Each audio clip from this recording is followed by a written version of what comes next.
So I have a Kizer here with no box. So I'm guessing it's a secondary market purchase. Yeah. Okay. Looks like it, yeah. So this one was definitely used. This is a Uprising. Kizer Uprising. A Kim Ning design. Full titanium and S35VN steel. This one, if I remember, it's got some snail trails on it. Like I can see this has been in and out of a pocket. The pocket clip was swapped out for a deep carry version, but there's some snail trails on these scales. Yeah. I mean, the seller represented it correctly. But I got it for a used price, and the main thing was the knife didn't appear to be sharpened. So I believe the blade's intact. And looking at it here on the bench, excuse me, I'm going to say that I think that that's true. This is a factory non-deep carry pocket clip. Yeah, maybe I'll leave that one on. We'll see. Let me put this out of the way though.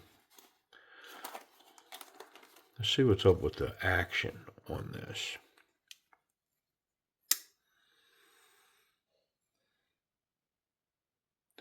Blade centered.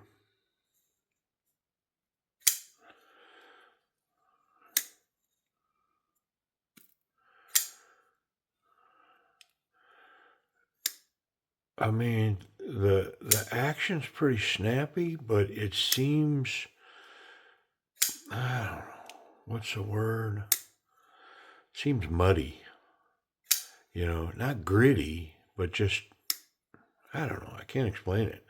I mean, it's basically dropped shut, a little bit of coaxing, but the action seems muddy.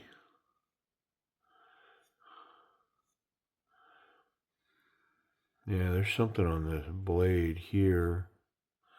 I mean, honestly, kind of looking it over, it looks like it could use a good cleaning. Where's my screwdriver? Screwdriver. Yeah, there it is. All right, man, let's get in this thing. Nope, not that side. There it is. Yeah, you got to be careful with some of these older Kizers, man. You'll get smashing on this on the wrong side, and it's literally captured from the other side. Why they did them that way, I don't know. But a bunch of these older Kizers, for sure, and some other manufacturers, they they put them together backwards from what I would think they should be. Again, you know, I don't know. Who am I? What do I know? But none of them make them that way anymore. Ooh, yeah. I mean, it could be affecting the action. It's dirty in here. Yeah, buddy. Um, I think because of the level of dirt I see in here, I'm gonna put all this in the ultrasonic. Yeah, bearings and all clean, all you know, all these screws, everything. I'm just gonna put it all in the ultrasonic.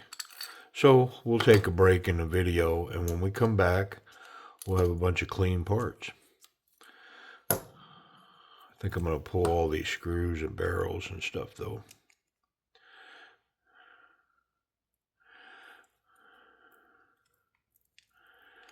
I say that, but well, if it's down to one barrel, I'm gonna grab it and force it to comply. We'll pull this pocket clip off.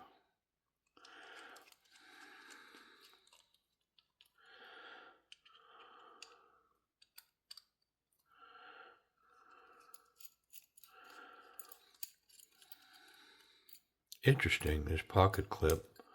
I'm not sure. Is that a Kizer product or an aftermarket? I'm not really sure. I may look that up to see what I can find. Okay, well, when we come back, well, let me get this barrel spacer off. Surely you want to see me do that. Yeah. Yeah, so just going to get a towel on it. My little lineman pliers have a little rounded spot to grab stuff perfectly, just like this. Yeah, grabs onto these little barrel spacers wonderfully. Yep, just like that. Okay. All right, when we come back, I will have all of this spick and span, and we will commence lubing it, tuning it, whatever, and reassembling. But we're going to go and clean it up. I don't know why the video's running while I'm picking all this up. Come on, man. Reach up and press pause. There we go. Okay. Everything has been cleaned and wiped down and dried, and man, that's something about the ultrasonic, is that it will reveal the best and the worst in a piece. And all the little scratches now are very revealed here because there's no oils, no hand oils in here to muddy that up. All the hardware, I mean, that's one of the nice things that happens is all of the hardware turns out like brand new. I mean, just all the grit, pocket grit, and everything that, hand oils that can accumulate. Man, you throw that ultrasonic and let that thing heat up, and ooh, does it get stuff clean. I think I'm not gonna mess with this detent. I'm gonna put it back together, and then I'll do a measurement on what's the detent like. It was just so dirty that it's hard, and not like abused dirty, but clearly this knife had been seeing pocket time. Somebody had been carrying this around. Which, I mean, I knew that. It was a used knife. Lockup's good up in the top corner where it belongs. I don't see anything of concern there. I do think I'm going to put the stock pocket clip back on it, and I will store this additional pocket clip, which it has 2 screws that go with it, and then the 3 factory screws are with the factory clip. So, yeah, I mean, let's go ahead and get it put back together. Now, unfortunately, this is one of those opposite knives where I got to start with the other side first, but it is what it is, man. Racetrack, washer, and bearing. Nice big bearings. A little bit of this oily stuff. I'm going to put just a tiny little bit on that detent ball. And then I'm going to put a little bit on its track on this side of the blade before I set that blade down on there.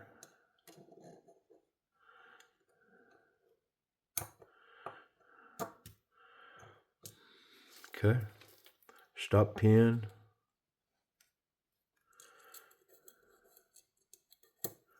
It's a big one. It's a good one. I need to set these barrel washers down.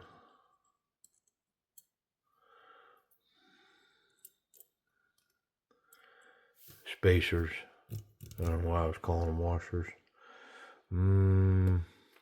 I just had my other bearing. There it is.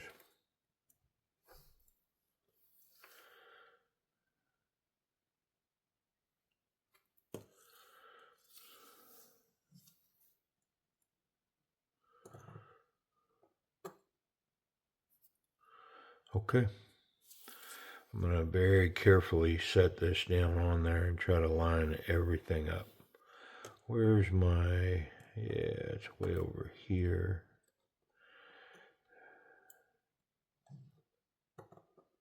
There we go.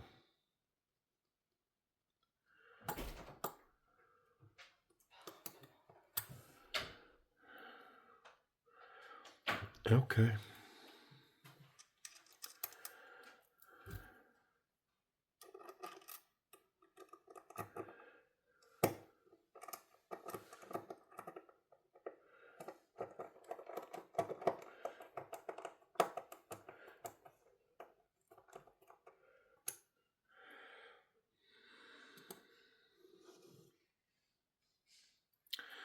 I'm going to try, I think a T9 in that. It might be a T10. I think that thing's bouncing around in there. Where's my T10? I think it's out and about. Here's a T10 right here. Is that a T10? Yeah. Yeah, that would be helpful if I had the right size here.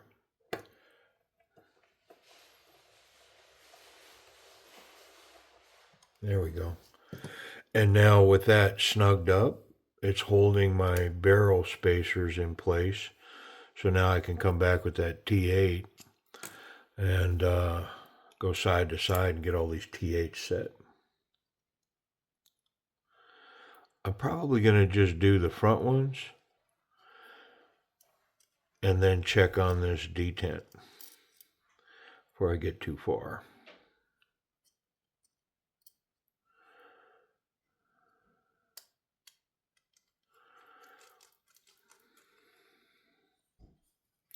Yeah, I don't think I want to get too deep into it without checking that, because that action was like, what word I use? Muddy.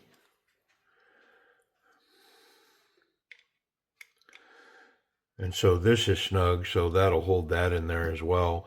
And then I should have alignment here, so let's check this action now.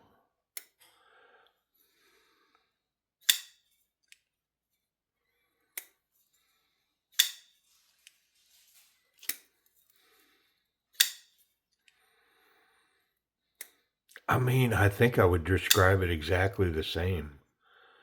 It just, So one of the things I got to ask, if I'm over tight, I wonder if I'm over tight. I need my T10 again.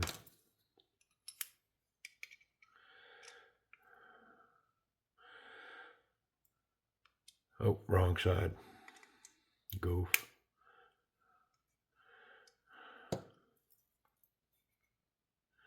I mean, there's no play there.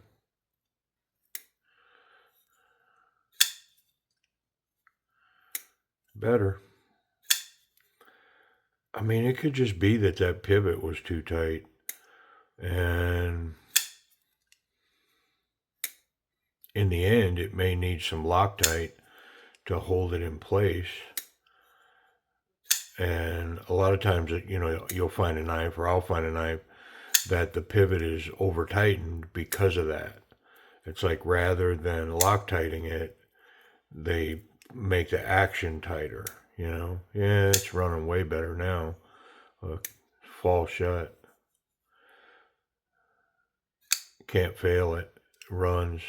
You can definitely, in this frame lock, you could probably lock yourself out of this thing. But my fingers are all over this, and this thing is snapping out there wonderfully. So, yeah, I'm going to put it back together. I think we're in good shape. Well, I might as well, let's see. Might as well get that other barrel spacer in place. Get it knocked out, and then we'll manage the pocket clip, because I think the pocket clip is T6s.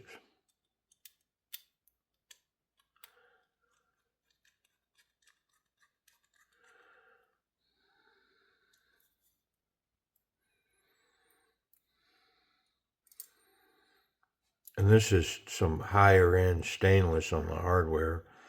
It's not even magnetic. It's that good stuff.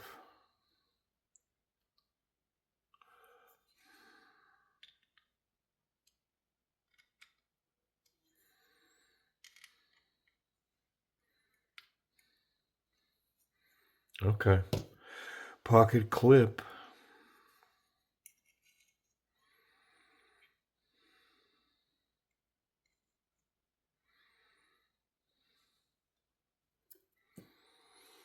Yeah, I don't know why I'm forcing myself to go back to the stand, Now, the pocket clip hardware is magnetic.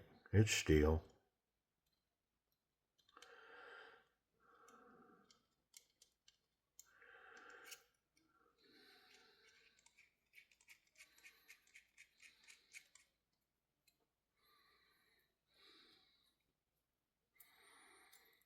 Yeah, both sets.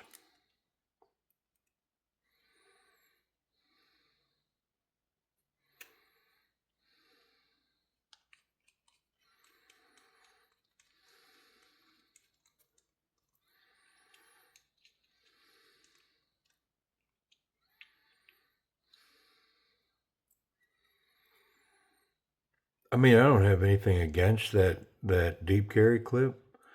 It's just I kind of want to check the knife in its factory stock presentation, ergonomics and grip and action, all that. The fact that it's already a user, I mean, maybe I'll swap that out and this thing will get some pocket time. Huh. All right, let's get the tools out of the way. To tools.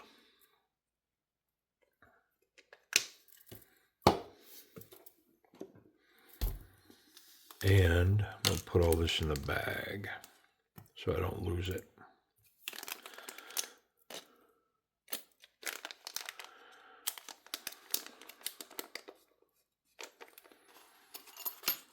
Okay. All right. Well, let's talk about the action. Very hydraulic, very smooth.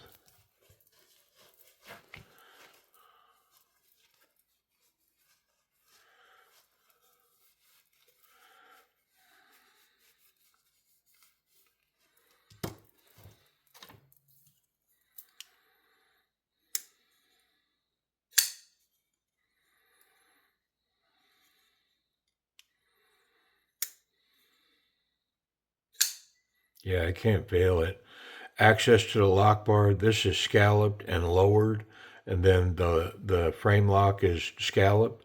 So very easy to access that lock.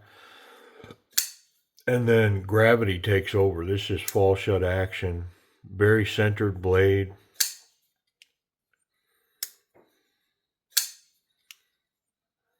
I mean,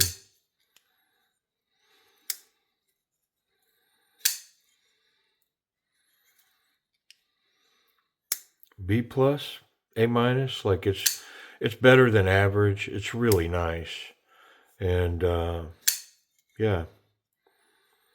Ergonomics. So first thing that stands out is this jimping on the back of the scales, and then up on the blade. It's really nice, very aggressive. So the thumb definitely locks in, and then the pocket clip is actually part of the lockdown. Like I can feel that, and this portion of the knife here really digging in, and then a wonderful flipper tab that locks the finger behind it, turns into a great finger guard, and ultimately not so confident, very confident grip. And this one just starts to rise towards very confident, very comfortable, very natural, intuitive grip. This side here, oh, come on. This is a dream machine right here. The thumb just lays on this cap perfectly for this down stabbing motion. I mean, not so much for the Pacol reverse grip. Yeah, wonderful ergonomics.